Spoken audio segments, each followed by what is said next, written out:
qui m'a mis la puce à l'oreille, c'est que je n'avais pas de menstrues. Donc je pouvais faire une longue période sans avoir de menstrues. Parfois je pensais que j'étais enceinte, je faisais même des tests de grossesse qui pouvaient être positifs, alors qu'en vrai il n'y avait pas de grossesse. Comme on le sait, le SOPK sont les hormones qui font yo-yo. Donc tu as un comportement d'une femme enceinte alors que tu n'es pas enceinte. Alors cette maladie, on en parle de plus en plus parce que environ une femme sur 8 est touchée par cette maladie-là. Environ 70% de ces femmes ne savent pas qu'elles souffrent de cette maladie. Hello Brut, je suis Vanessa. Bienvenue au sein de l'ONG Solidaire contre le SOPK. Oui, je sais, ça a changé de nom, c'est devenu le SOMP. Aujourd'hui, on va parler de mon témoignage. On y va.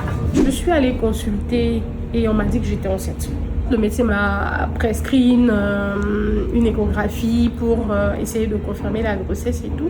Et quand je suis allée, on m'a dit que non, madame, vous n'êtes pas enceinte, c'est juste que vos ovaires ont encore grossi. J'ai été diagnostiquée en 2017 suite à une errance médicale. J'ai dû parcourir plusieurs centres de santé, médecin sur médecin. Et c'était pour la première fois que j'entendais parler du SOPK.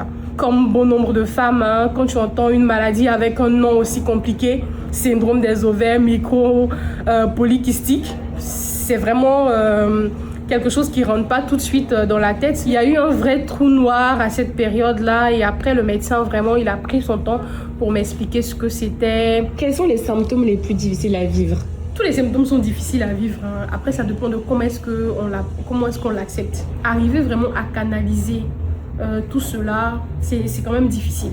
Et réussir à se faire, à vivre en société, donc à montrer un visage rayonnant, comme si tout allait bien, alors que en vrai, tout ne va pas. Je me suis tout senti bizarre parce que personne ne comprenait en vrai. Donc tu expliques à quelqu'un que voilà ce que j'ai, voilà, on vient de me diagnostiquer un SOPK, le SOPK, c'est ceci, c'est cela.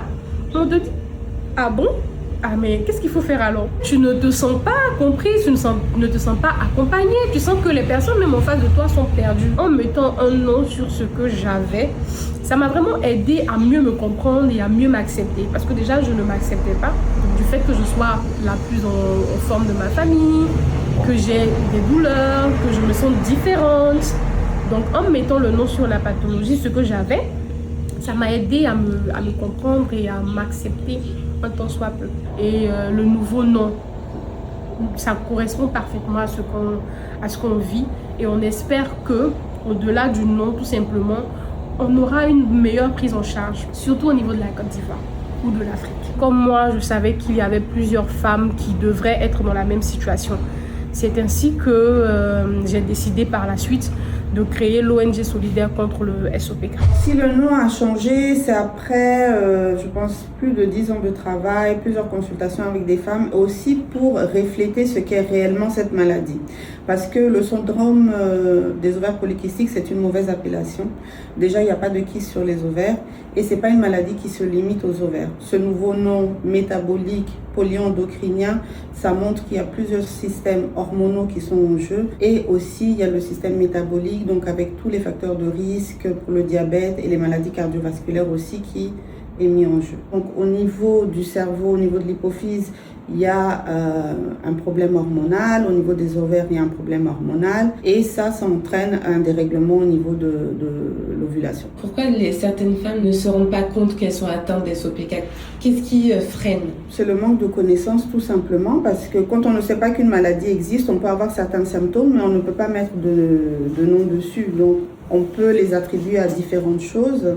Notamment dans le SOPK, il y a toute une dimension sur la santé mentale aussi, avec de l'anxiété, de la dépression. Il y a aussi le fait que les médecins n'étaient pas forcément sensibilisés à cette maladie-là. Et pourquoi certains symptômes sont minimisés, surtout sur le continent? Je pense que c'est culturel aussi, il y a beaucoup de tabous. Par exemple, une femme qui va avoir beaucoup de pilosité, elle va plutôt essayer de les enlever, par exemple, si elle a de l'acné.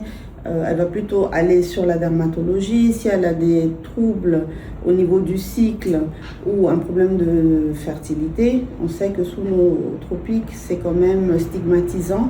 Donc, c'est pas facilement qu'elles vont en parler. Alors, c'est une maladie dont on soigne les symptômes, mais on ne guérit pas.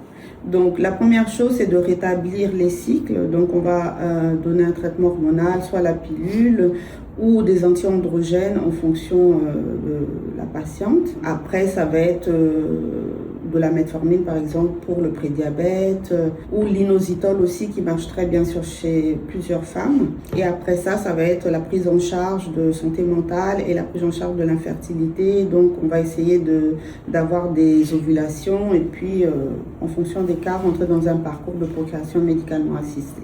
Et quel conseil donneriez-vous à une femme qui vient d'être diagnostiquée? Le conseil que je lui donnerais déjà, c'est de ne pas paniquer. C'est pas une condamnation. Il y a des traitements qui existent. Et déjà, le premier traitement, c'est vraiment l'hygiène de vie. Donc l'alimentation, le sport, le sommeil qui régule aussi les systèmes hormonaux dans le corps. Donc tout est à disposition en fait pour pouvoir vivre sereinement cette maladie-là. Et ce n'est pas une condamnation d'infertilité non plus. Il y a plusieurs femmes qui ont la SOPK qui ont pu avoir des enfants.